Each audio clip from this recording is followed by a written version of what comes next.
गांव की बड़ी नदी। समय सुबह। रघुदास अपनी पुरानी टूटी नाव पर जाल ठीक कर रहा है।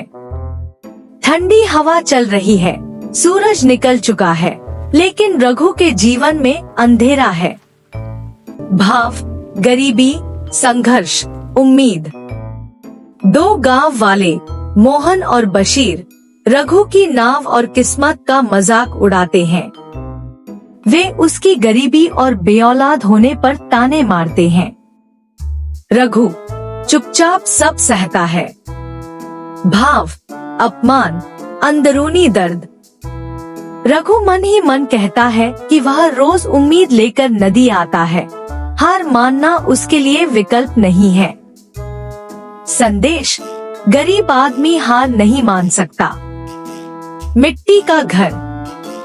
कमला ठंडे चूल्हे के पास बैठी है। आज भी कुछ नहीं मिला। कमला अपने दुख और संतान न होने का दर्द बताती है। रघु उसे संभालता है। भाव, प्रेम, त्याग, दर्द। अगली सुबह नदी में जाल फेंकते ही तेज लहरें आती हैं और जाल फट जाता है।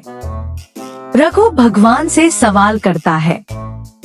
भाव, निराशा, टूटन। कमला रघु को संभालती है। दोनों मिलकर जाल सिलते हैं। संदेश, साथ हो तो दुख हल्का हो जाता है। रघु जंगल वाले रास्ते से दूसरे किनारे जाता है। आज उसे बहुत मछलियां मिलती हैं।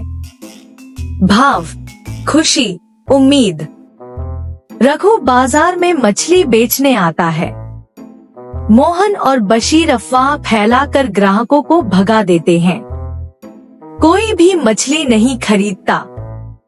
भाव, अन्याय, समाज की क्रूरता।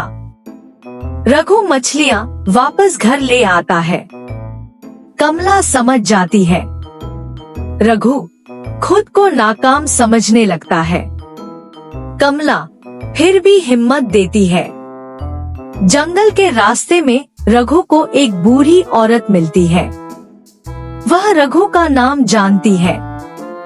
वह 2 मछलियां मांगती है। रघु के पास सिर्फ वही 2 मछलियां हैं। फिर भी वह बूढ़ी औरत को दे देता है।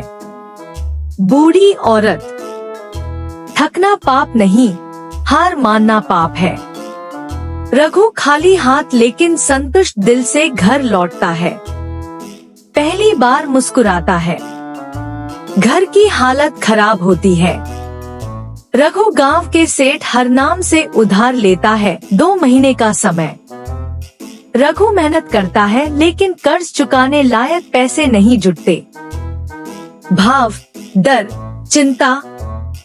रघु दोबारा जंगल में बूढ़ी औरत से मिलता है। वह उसे धैर्य और ईमानदारी का रास्ता दिखाती है। रघु बूढ़ी औरत की कुटिया में बहुत सारा सोना चांदी देखता है, लेकिन वह कुछ भी नहीं लेता। संदेश, ईमानदारी। अगली सुबह वही धन रघु के घर के बाहर रखा मिलता है। कुटिया गायब हो चुकी होती है।